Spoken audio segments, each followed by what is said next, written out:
ತೆರಳುವ ಕಾಲಕ್ಕೆ ಇನ್ನೊಂದು ಉಳಿದಿದೆ. ಆಚಾರ್ಯ ಭೀಷ್ಮರು ಅಲ್ಲಿದ್ದಾರೆ, ಶರಮಂಚದಲ್ಲಿ ಮಲಗಿದ್ದಾರೆ, ಉತ್ತರಾಯಣದ ನಿರೀಕ್ಷೆಯಲ್ಲಿದ್ದಾರೆ. ಪುಣ್ಯಾತ್ಮರು, ಮಹಾಭಾಗವತರು. ಮಹಾಭಾಗವತರ ಪಟ್ಟಿಯಲ್ಲಿ ಅವರ ಹೆಸರನ್ನು ನಾವು ನೋಡ್ತೇವೆ. ಪ್ರಹ್ಲಾದ, ನಾರದ, ಪರಾಶರ, ಪುಂಡರೀಕ, ವ್ಯಾಸಾಂಬರೀಷ, ಶುಕ, ಶೌನಕ, ಭೀಷ್ಮ, ನಾಲ್ಭ್ಯಾಂ ಭೀಷ್ಮ, ಮಹಾಭಾಗವತರು.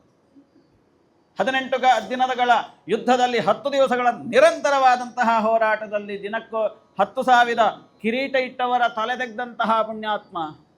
ಕೃಷ್ಣ ಹುಟ್ಟಬೇಕಿದ್ರೆ ತನ್ನ ಹೃದಯದೊಳಗಡೆ ಕೃಷ್ಣನನ್ನು ಬಂಧಿಸಿಟ್ಟಂತಹ ಒಬ್ಬ ಮಹಾಪುರುಷೋತ್ತಮ ಭೀಷ್ಮಾಚಾರ್ಯರು.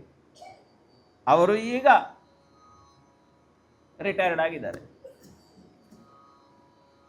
ಶರಮಂಚದಲ್ಲಿ ಮಲಗಿದ್ದಾರೆ. ಉತ್ತರಾಯಣದ ನಿರೀಕ್ಷೆ ಎಲ್ಲ ಅಲ್ಲಿಗೆ ಹೋಗುವ.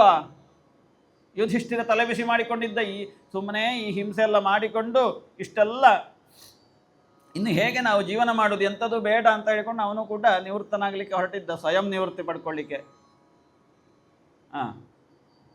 ಸಾಕಿನ್ನು ಅಂತ. ಅಷ್ಟೊತ್ತಿಗೆ ಕೃಷ್ಣನ ಪ್ರೇರಣೆಯಿಂದ ಏನೇ ಇರಲಿ ಅಜ್ಜಯ್ಯನ ಹತ್ರ ಒಂದ್ಸಲ ಉಪದೇಶ ತಕ್ಕೊಳ್ಳುವ. ನೋಡಿ, ಅಜ್ಜಂದ್ರೆಲ್ಲ ಬೇಕಾಗುವುದು ಅದಕ್ಕೆ. ಮನೆಯಲ್ಲಿ ಆಶ್ರಮ ಇರುವುದು ಅಜ್ಜಂದ್ರಿಗೆ ಅಲ್ಲ.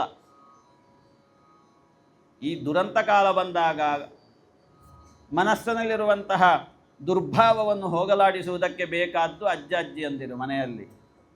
ಅಯ್ಯೋ ಸಾಕಾಯ್ತಪ್ಪ ಇವರ ಬಾಧೆ ಅಂತ ಹೇಳಿಕೊಂಡು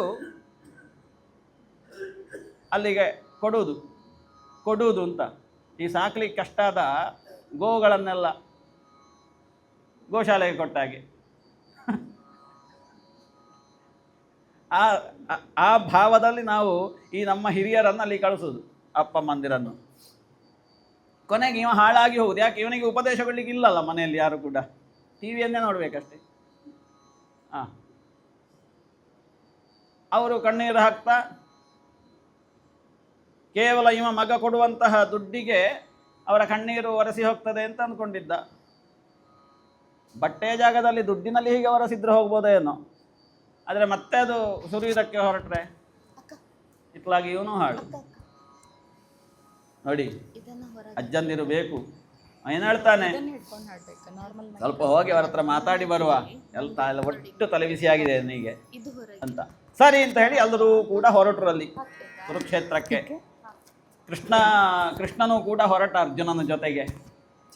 ನೋಡ್ತಾರೆ, ಹೋಗಿ ದೇವಲೋಕದಿಂದ ಯಾವುದೋ ಒಂದು ದೇವಶಕ್ತಿ ಭೂಲೋಕಕ್ಕೆ ಬಿದ್ದ ಹಾಗೆ ಕಾಣ್ತಾ ಉಂಟು. ಆಚಾರ್ಯ ಭೀಷ್ಮರು ಅಂತಹ ಒಂದು ಅದ್ಭುತವಾದ ಶಕ್ತಿ ಚಂದ್ರವಂಶದಲ್ಲಿ ನಾವು ಕಾಣ್ತೇವೆ. ಆಚಾರ್ಯ ಭೀಷ್ಮರದ್ದು ಕೆಲವೆಲ್ಲ ಸಂಗತಿಗಳು ಪ್ರಶ್ನ ಮಾಡಿದರೆ ಉತ್ತರ ಸಿಗ್ಲಿಕ್ಕಿಲ್ಲ, ಅಂತಹ ಒಂದು ಜೀವನಚರ್ಯೆ ಅವರದ್ದು. ಹೋಗಿ ಎಲ್ಲರೂ ಕೂಡ ನಮಸ್ಕಾರ ಮಾಡಿದರು. ನೋಡುವಾಗ ಎಲ್ಲರೂ ಕೂಡ ಬಂದಿದ್ದಾರೆ, ಋಷಿಮುನಿಗಳು, ಬ್ರಾಹ್ಮಣರು, ಅವರು ಇವರೆಲ್ಲ ಬಂದು ಸೇರಿದ್ದಾರೆ. ಕೃಷ್ಣನೂ ಬಂದ, ಏನು ಗೊತ್ತಿಲ್ಲದವನಾಗೆ, ಕಪಟ ನಾಟಕ ಸೂತ್ರಧಾರ, ಹೋಗಿ ಅಲ್ಲಿ ಸೇರಿದ್ದಾನೆ. ಈ ಪಾಂಡವರೆಲ್ಲ ಹೋಗಿ ನಮಸ್ಕಾರ ಮಾಡಿದರು ಅಜ್ಜನಿಗೆ. ಕೃಷ್ಣನೂ ಹೋಗಿ ನಮಸ್ಕಾರ ಮಾಡಿದ. ಹಿರಿಯರಲ್ವ ಎಷ್ಟಾದರೂ. ಅಜ್ಜಯ್ಯ ಹೇಳಿದ ಪಾಂಡವರಿಗೆ, ಅಹೋ ಕಷ್ಟಮಹೋ ನ್ಯಾಯಂ, ನಿಮಗೆ ಎಷ್ಟು ಅನ್ಯಾಯ, ಎಷ್ಟು ಕಷ್ಟ ಆಯಿತು ಈ ಜೀವನದಲ್ಲಿ. ನನಗೆ ಇಕ್ಕಟ್ಟಿನ ಪರಿಸ್ಥಿತಿ, ನಾನು ಬಿಟ್ಟು ಬರುವಾಗೂ ಇಲ್ಲ, ಇಲ್ಲಿ ಕೂತ್ಕೊಳ್ಳಾಗೂ ಇಲ್ಲ ಅಂತ ಹೇಳುವಂತಹ ಒಂದು ಇಕ್ಕಟ್ಟಿನ ಪರಿಸ್ಥಿತಿಯಲ್ಲಿ ನಾನು ಇದ್ದೇನೆ. ಆದರೂ ಕೂಡ ನೀವು ಆ ಬ್ರಾಹ್ಮಣರನ್ನು ಬಿಟ್ಟಿಲ್ಲ, ಆ ಧರ್ಮವನ್ನು ಬಿಟ್ಟಲಿಲ್ಲ, ಆ ಅಚ್ಯುತನನ್ನು ಬಿಡದ ಕಾರಣ ನೀವು ಇವತ್ತು ಈ ಹಂತದಲ್ಲಿ ಇದ್ದೀರಿ. ನಿಮಗೆ ಕೃಷ್ಣಾನುಗ್ರಹ ಆಗ್ತದೆ, ಆಗಿದೆ.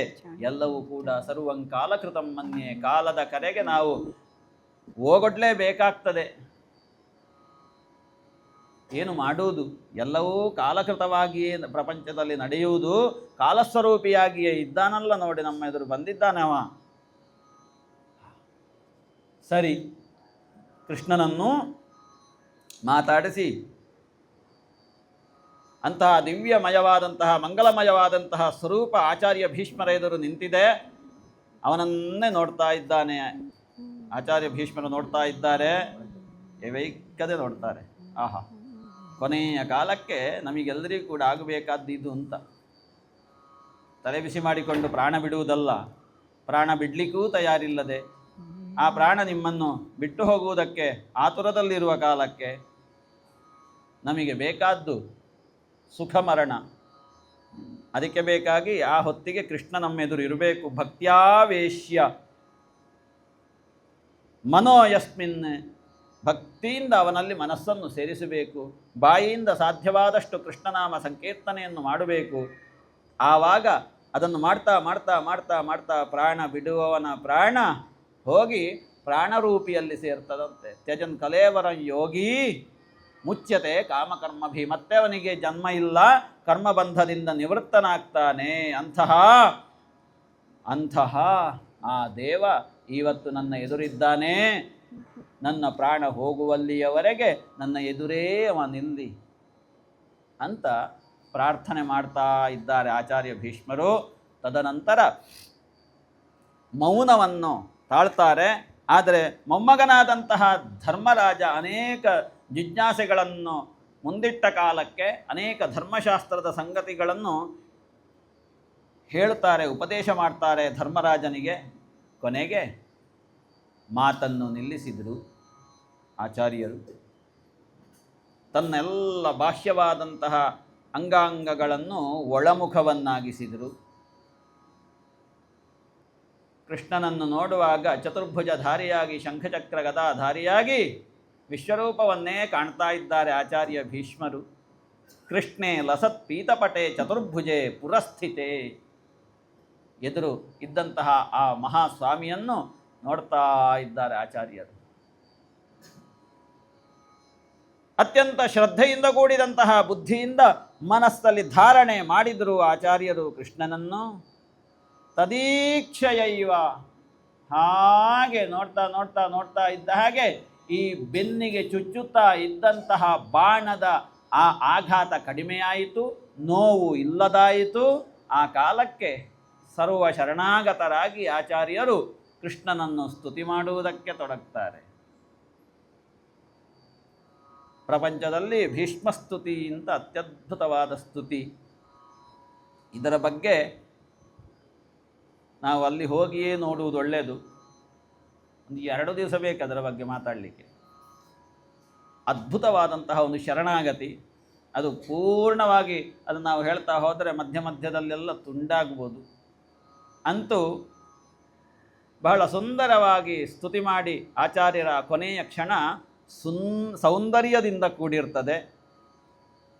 ಕೃಷ್ಣ ಏವಂ ಭಗವತಿ ಮನೋವಾಗ್ ದೃಷ್ಟಿ ವೃತ್ತಿಭಿ, ಕಣ್ಣಿನ ಮೂಲಕ, ದೃಷ್ಟಿಯ ಮೂಲಕ, ಮನಸ್ಸಿನ ಮೂಲಕ, ಬುದ್ಧಿಯ ಮೂಲಕ ಎಲ್ಲದರಿಂದಲೂ ಕೂಡ ಕೃಷ್ಣನನ್ನು ಕೊಂಡಾಡಿದ ಆ ಕಾಲಕ್ಕೆ ಇದ್ದಕ್ಕಿದ್ದ ಹಾಗೆ ತನ್ನೊಳಗಡೆ ತಾನು ಎಲ್ಲವನ್ನೂ ಸೇರಿಸಿಬಿಟ್ಟು ತನ್ನೊಳಗಡೆ ಇರುವಂತಹ ಜೀವನೊಳಗಡೆ ಇಳಿತಾರೆ.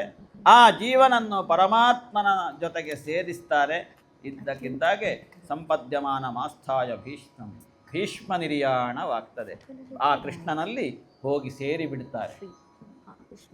ಭೀಷ್ಮ ನಿರ್ಯಾಣ ಆಗ್ತದೆ, ಭೀಷ್ಮಾವಸಾನವಾಗ್ತದೆ. ಎಲ್ಲರೂ ಕೂಡ ದುಃಖಿಸ್ತಾರೆ. ಅಜ್ಜಯ್ಯನನ್ನು ನಾವು ಕಳ್ಕೊಂಡೆವು, ಹತಭಾಗ್ಯರು ನಾವು ಅಂತ. ಕೊನೆಗೆ ಸಂಸ್ಕಾರಗಳೆಲ್ಲ ಆಗ್ತದೆ. ಅಲ್ಲಿಂದ ಮುಂದೆ ಕೃಷ್ಣ ದ್ವಾರಕೆಗೆ ತೆರಳುತ್ತಾನೆ. ದ್ವಾರಕೆಯಲ್ಲಿ ಅವನಿಗೆ ರಾಜೋಚಿತವಾದಂತಹ ಸತ್ಕಾರವಾಗ್ತದೆ. ಇತ್ತ ಹಸ್ತಿನಾವತಿಯಲ್ಲಿ ನಾನಾ ಪ್ರಕಾರದ ಘೋರ ದುಶ್ಶಕುನಗಳು ಕಾಣುವುದಕ್ಕೆ ತೊಡಗ್ತದೆ. ಎಲ್ಲಿ ನೋಡಿದರೂ ದುಶ್ಶಕುನ. ಯುಧಿಷ್ಠಿರ ತಲೆಬಿಸಿ ಆಯಿತು, ಏನು ಮಾಡೋದು? ಅರ್ಜುನನೂ ಇಲ್ಲ. ಅರ್ಜುನ ದ್ವಾರಕೆಗೆ ಹೋಗಿದ್ದಾನೆ. ಅವನಿಗೆ ದ್ವಾರಕೆ ಅಂದರೆ ಭಾರಿ ಇಷ್ಟ. ಅಲ್ಲಿ ಹೋಗುವುದು ಆಗಾಗ, ಕೃಷ್ಣನ ಜೊತೆಗಿದ್ದು ಬರುವುದು. ಹಾಗೆ ಹೋದವನು ಕೂಡ ಕಾಣ್ತಾ ಇಲ್ಲ, ಏನು ಸಂಗತಿ ಎಲ್ಲ ಆಲೋಚನೆ ಮಾಡ್ತಾರೆ. ಸರಿ, ಆ ಹೊತ್ತಿಗೆ ಆಗುವಾಗ ಈ ಉತ್ತರೆ ನವಮಾಸವನ್ನು ತುಂಬಿ 10ನೇ ತಿಂಗಳಿಗೆ ಕಾಲಿಟ್ಟಿದ್ದಾಳೆ. ಆ ಮಗುವನ್ನು ಹೆರ್ತಾಳೆ. ಬ್ರಾಹ್ಮಣರೆಲ್ಲ ಬಂದು ಸ್ವಸ್ತಿವಾಚನ ಮಾಡ್ತಾರೆ. ಆ ಮಗುವಿನಲ್ಲಿ ಮುಂದಿನ ಜೀವನದಲ್ಲಿರುವಂತಹ ಯಾವ ಅತ್ಯದ್ಭುತವಾದಂತಹ ಸಂಗತಿಗಳು ನಡೆ ಅದನ್ನೆಲ್ಲ ಭವಿಷ್ಯವಾಣಿಯಾಗಿ ನುಡಿತಾರೆ. ನಾಮಕರಣ ಮಾಡ್ತಾರೆ. ಭಗವಂತನಿಂದ ಸಂರಕ್ಷಿತವಾದಂತಹ ಕಾರಣ ಈ ಮಗುವಿಗೆ ದೇವರಾತ, ವಿಷ್ಣುರಾತ ಹೀಗೆ ಹೆಸರಿಡ್ತಾರೆ. ಅವ ಹುಟ್ಟುವಾಗ ಒಂದು ಮಾಡಿದ, ಅಳ್ಳಿಲ್ಲ, ನಮಗೆ ಅಳು ಬರಲಿಲ್ಲ ಅವನಿಗೆ.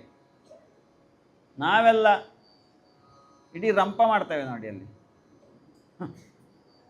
ಅವ ರಂಪ ಮಾಡಲಿಲ್ಲ. ಅದು ಕೆಲವರಿಗೆ ಮಾತ್ರ ಹಾಗೆ ಸಾಧ್ಯ. ಒಳಗಿದ್ದಾಗ ಯಾರನ್ನೋ ಅವ ಕಂಡಿದ್ದ ನೋಡಿ, ಒಂದು ಜ್ಯೋತಿ ರೂಪವನ್ನು. ಅದು ಜ್ಯೋತಿ ರೂಪ ಅಲ್ಲಿ ಅವನಿಗೆ ಸರಿಯಾಗಿ ನೋಡಲಿಕ್ಕೆ ಆಗಲಿಲ್ಲ. ಹೀಗೆ ಸುಮ್ಮನೆ ಬಂದಾಗೆ ಮಸುಕು ಮಸುಕು.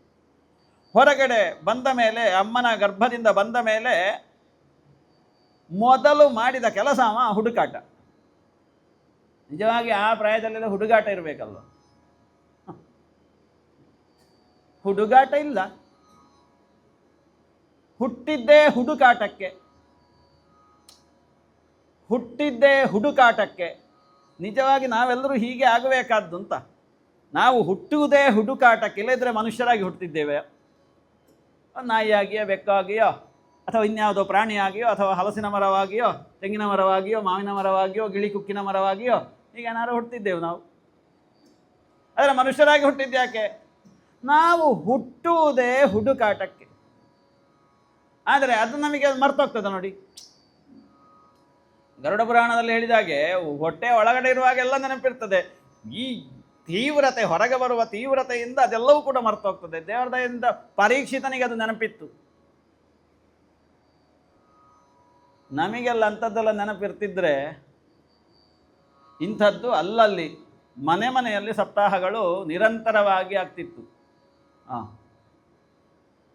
ಸುಮಾರು ಜನ ಭಾಗವತ ಪಾರಾಯಣ ಸರಿಯಾಗಿ ಮಾಡುವವರು ಸಿದ್ಧರಾಗ್ತಿದ್ದರು. ಆದರೆ ಆ ಹುಡುಕಾಟದ ಪ್ರವೃತ್ತಿ ಇಲ್ಲ. ಹುಟ್ಟಿದ್ದೇ ಹುಡುಕಾಟಕ್ಕೆ ಅಂತ ನಮಗೆ ಗೊತ್ತಿಲ್ಲ. ಹುಟ್ಟಿದ್ದೇ ಹುಡುಗಾಟಕ್ಕೆ ಅಂತ ತಿಳ್ಕೊಂಡು ನಾವು ಮುಂದುವರಿತಾ ಇದ್ದೇವೆ. ಪರೀಕ್ಷಿತ ಹುಟ್ಟಿದ ಕೂಡಲೇ ಇತ್ಲೇ ನೋಡಿದ್ನಂತೆ. ಎಂಥದ್ದು? ನಾವು ಇತ್ಲೇ ನೋಡುವುದು, ಕೂಗುವುದು ಅಂತ ಗೊತ್ತುಂಟ?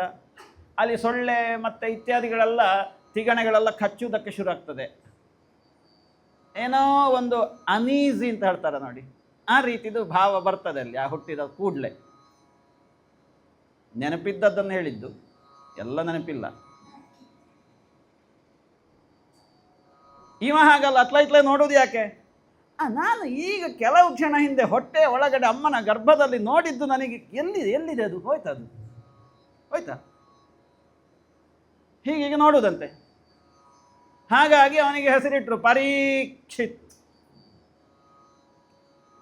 ಈಗಿನ ಪರೀಕ್ಷಿತ್ ಅರ್ಥ ಅಲ್ಲ ಅದು, ಆಗಿನ ನಿಜವಾದ ಪೂರ್ಣ ಅದು. ಈಗ ನೀವು ಪೂರ್ಣ ಹೆಸರನ್ನು ಕೂಡ ಅರ್ಧವಾಗಿ ಹೇಳುವುದು ನೋಡಿ. ಹಾಗಲ್ಲ, ಪರೀಕ್ಷಿತ ಅಂತ ಹೆಸರಿಟ್ಟರು. ಸರಿ, ಬೆಳಿತಾನೆ, ಸರ್ವಶಾಸ್ತ್ರಜ್ಞನಾಗ್ತಾನೆ, ಎಲ್ಲ ವಿದ್ಯೆಗಳನ್ನು ಕಲಿತಾನೆ. ಇನ್ನೇನು ಪಾಂಡವರು ಮಹಾಪ್ರಸ್ಥಾನಕ್ಕೆ ತೊಡಗುತ್ತಾರೆ. ಅಲ್ಲಿದ್ದಂತಹ ಧೃತರಾಷ್ಟ್ರ, ಗಾಂಧಾರಿ ಇತ್ಯಾದಿ ಅಲ್ಲಿಯ ಸ್ತ್ರೀ ಸಮೂಹವು ಕೂಡ ವಾನಪ್ರಸ್ಥಕ್ಕೆ ತೆರಳುತ್ತದೆ. ಅವರು ಕೊನೆಯ ದಿನವನ್ನು ಕಾಡಿನಲ್ಲಿ ಆನಂದವಾಗಿ ಕಳೀತಾರೆ. ಪಾಂಡವರು ಈ ಪರೀಕ್ಷಿತ ಆ ಹೊತ್ತಿಗೆ ತನ್ನ ಸೋದರ ಮಾವನಾದ ಉತ್ತರ ಕುಮಾರನ ಮಗಳಾದ ಇರಾವತಿಯನ್ನು ಮದುವೆಯಾಗ್ತಾನೆ. ಆ ಇರಾವತಿಯ ದಾಂಪತ್ಯದಲ್ಲಿ ಜನಮೇಜಯನೇ ಮೊದಲಾದಂತಹ 4 ಗಂಡು ಮಕ್ಕಳನ್ನು ಪಡಿತಾನೆ ಈ ಪರೀಕ್ಷಿತ. ಅವನಿಗೆ ಪರೀಕ್ಷಿತನಿಗೆ ಪಟ್ಟವನ್ನು ಕಟ್ಟಿ ಈ ಪಾಂಡವರು ಮಹಾಪ್ರಸ್ಥಾನವನ್ನು ಮಾಡ್ತಾರೆ. ನಾವೆಲ್ಲ ಮಾಡುವುದಕ್ಕೆ ಮಹಾಪ್ರಸ್ಥಾನ ಅಂತ ಹೆಸರಿಲ್ಲ, ಆಯಿತಾ? ಜೀವ ಬಿಡುವುದಕ್ಕೆ ಮಹಾಪ್ರಸ್ಥಾನ ಅದು ಅಂತಹ ಮಹಾತ್ಮರಿಗೆ ಮಾತ್ರ ಇರೋದು. ಅವರು ಜೀವ ಬಿಡುವುದಲ್ಲ, ಅವರು ಹೋಗ್ತಾ ಇದ್ದಾಗೆ ಜೀವ ಹೋಗುವುದು. ನಾವು ಕೂಡ ನಾನು ಮಹಾಪ್ರಸ್ಥಾನಕ್ಕೆ ತೆರಳುತ್ತೇನೆ ಅಂತ ಹೇಳಿಕೊಂಡು ಸಪ್ತಾಹ ಮುಗಿದ ಮೇಲೆ ಹೊರಡಬೇಡಿ. ಹೀಗೆ ಪರೀಕ್ಷಿತನಿಗೆ ಪಟ್ಟವನ್ನು ಕಟ್ಟಿದ್ರು. ಪರೀಕ್ಷಿತ ರಾಜ ಆದ. ಇವರು ಕೃಷ್ಣನನ್ನು ಸೇರಿದ್ರು. ರಾಜ ಆಗಿ ಸಮಗ್ರ ಭೂಮಂಡಲವನ್ನು ಆಳುವುದಕ್ಕೆ ತೊಡಗಿದ. ಆ ಕಾಲದಲ್ಲಿ ಮುಂದೆ ಏನೋ ಒಂದು ಅದ್ಭುತವಾದಂತಹ ಬದಲಾವಣೆ, ಬ್ರಾಹ್ಮಣರು ಭವಿಷ್ಯ ಹೇಳಿದ ಹಾಗೆ ಆಗ್ತದೆ. ಕಲಿಪುರುಷನನ್ನು ನಿಗ್ರಹಿಸುವಂತಹ ಒಂದು ಸಂದರ್ಭ ಬರ್ತದೆ. ಆ ಕಲಿಪುರುಷ ಭೂಲೋಕದಲ್ಲಿ ನಾನಾ ಪ್ರಕಾರದ ಅಧರ್ಮವನ್ನು ಮಾಡ್ತಾ ಇರ್ತಾನೆ. ಈ ಪರೀಕ್ಷಿತನಿಗೆ ಹೆದರಿದಂತಹ ಕಲಿಪುರುಷ ದಮ್ಮಯ್ಯ ಅಂತ ಹೇಳಿ ನನಗೆ ಇರುವುದಕ್ಕೊಂದು 4 ಜಾಗ ಕೊಡು ಅಂತ ಕೇಳಿದ. ಹಾಗೆ ಇವತ್ತೆಲ್ಲ ಏನು ನೋಡಿ, ಈ ದ್ಯೂತ, ಈ ಮದ್ಯಪಾನ, ಅಧರ್ಮದಿಂದ ಕೂಡಿದ ಸ್ತ್ರೀ ಸಂಘ, ಹಿಂಸೆ, ಈ 4 ನೀನು ಈ 4ರಲ್ಲಿ ಇರು ಅಂತ ಹೇಳಿ ಅವನಿಗೆ ಜಾಗ ಕೊಟ್ಟ. ಅವನಿಗೆ ಸಾಕಾಗಲಿಲ್ಲ ಅಂತೆ ಕೊಟ್ಟ ಜಾಗ, ಇನ್ನೊಂದು ಕೊಡು ಅಂತ ಕೇಳಿದ. ಹಾಗೆ ಈಗ ನಾವೆಲ್ಲ ಬಹಳ ಆಸಕ್ತರಾಗಿ ಅದರಲ್ಲಿ ನಾವು ಪ್ರವೃತ್ತರಾಗ್ತೇವೆ ಕೆಲವು ಸಂದರ್ಭ ಬಂದಾಗಲ್ಲ. ಈ ಚಿನ್ನದಲ್ಲಿ ನೀನು ಇರು ಅಂತಂದ. ಹಾಗೆ 5 ಜಾಗ ಕಲಿಪುರುಷನಿಗೆ ಇರುವುದಕ್ಕೆ. ಹಾಗೆ ನೋಡಿ ಎಲ್ಲ ಸಂಗತಿಗಳನ್ನು ನೋಡಿ, ಜೂಜು ಅದು ಮತ್ತೆ ವಿಪರೀತ ಆದಾಗೆ ಮತ್ತೆ ಅಲ್ಲಿ ರಕ್ತಪಾತವೇ ಆಗುವುದು. ಮದ್ಯಪಾನ ಅದು ಹಾಗೆ, ಉನ್ಮತ್ತತೆ, ಮದ, ಅಲ್ಲಿಯೂ ರಕ್ತಪಾತ ಆಗುವುದು. ಕಲಿಪುರುಷ ಇದ್ದಲ್ಲಿ ರಕ್ತಪಾತ ಅಂತ ಲೆಕ್ಕ. ಅಧರ್ಮದಿಂದ ಕೂಡಿದ ಸ್ತ್ರೀ ಸಂಘ, ಅಲ್ಲಿಯೂ ಕೂಡ ಹಾಗೆ, ಕೊನೆಗೆ ರಕ್ತಪಾತವೇ ಆಗುವುದು. ಹಿಂಸೆ ಅದು ಕೂಡ ರಕ್ತಪಾತ. ಕೊನೆಗೆ ಚಿನ್ನದಲ್ಲೇ ಜಗಳ ಅಲ್ವಾ, ಪ್ರಾಣ ಹೋಗುವ ಕಾಲಕ್ಕಾಗುವ ಇದನ್ನು ಪಾಲು ಮಾಡೋದು, ತುಂಡು ಮಾಡೋದು ಎಷ್ಟು ಅಂತ, ಅದು ಸ್ವಲ್ಪ 1 ಇಂಚು ಕೂಡ ವ್ಯತ್ಯಾಸ ಆಗಲಿಕ್ಕೆ ಗೊತ್ತಿಲ್ಲ. ಪಾಲು ಮಾಡೋದು, ಕೊಟ್ಟವರಿಗೆ ಇಷ್ಟು, ತಂದವರಿಗಿಷ್ಟು, ಇರುವವರಿಗಿಷ್ಟು, ಹೀಗೆಲ್ಲ ಇದರಲ್ಲಿ ಜಗಳ. ಅಲ್ಲಿ ಶವ ಪ್ರಾಣ ಹೋಗಿ ಆ ಶವ ದೇಹ ಅಲ್ಲೇ ಉಂಟು, ಅದನ್ನು ಸಂಸ್ಕಾರ ಮಾಡುವುದಕ್ಕೆ ನಾವು ಆಲೋಚನೆ ಮಾಡುವುದಿಲ್ಲ. ಅದನ್ನು ಬಿಳಿ ವಸ್ತ್ರ ಮುಚ್ಚಿಕೊಂಡು ಅಲ್ಲಿ ಇಟ್ಟಿರ್ತದೆ. ಇದೊಂದು ಪಾಲು ಪಟ್ಟಿ ಸರಿಯಾಗಬೇಕು. ಯಾವುದು? ಚಿನ್ನದ್ದು, ಜಾಗೆದು ಸೈನ್ ಹಾಕುವುದಲ್ಲ. ಅದನ್ನು ಎದುರಿಟ್ಟುಕೊಂಡು ಇವರದ್ದು ಇಲ್ಲಿ ಪಾಲುಪಟ್ಟಿಗಾರಿಕೆ. ಇದು ಇವತ್ತಿನ ಬ್ರಾಹ್ಮಣರ ದುರಂತಕ್ಕೆ ಕಾರಣ. ಇದು ಹೆಚ್ಚು ಬ್ರಾಹ್ಮಣರಲ್ಲಿ ಆಗೋದಿದು, ನಮ್ಮವರಲ್ಲಿ ಆಗೋದಿದು. ಯಾಕೆ? ನಾವು ಅಷ್ಟು ಬುದ್ಧಿವಂತರಲ್ವಾ. ಹಾಗಾಗಿ ನಮಗೆ ನಾವು ಹುಟ್ಟಿದ್ದೇ ಹುಡುಗಾಟಕ್ಕೆ ಅಂತ ಹೇಳುವ ಹಾಗೆ ಆಗಿದೆ. ಏನಾದರೂ ಕುಡಿಲಿಕ್ಕೆ ಸಿಕ್ಕಿತಾ ಅಂತ ಯಾರ ಇದ್ದರೆ ಏನು ಬಾಯಲಿಕ್ಕೆ ಬೇಕಂತ ಕೇಳುವುದಿಲ್ವ? ಕುಡಿಲಿಕ್ಕೆ ಏನಾದರೂ ಉಂಟಾ ಅಂತ ಕೇಳಿದ ಪರೀಕ್ಷಿತ. ಮಾತು ಬರಲಿಲ್ಲ ಒಳಗಿಂದ. 2ನೇ ಸಲ ಕೇಳಿದ ಸ್ವಲ್ಪ ಉಚ್ಚ ಸ್ವರದಲ್ಲಿ. 3ನೇ ಸಲ ಕೇಳಿದ, ಇಲ್ಲ. ಸಹಜವಾಗಿ ಕ್ಷತ್ರಿಯರ ರಕ್ತ ಅಲ್ವಾ, ಮತ್ತು ನಿಮ್ಮದೆಂಥದ್ದು?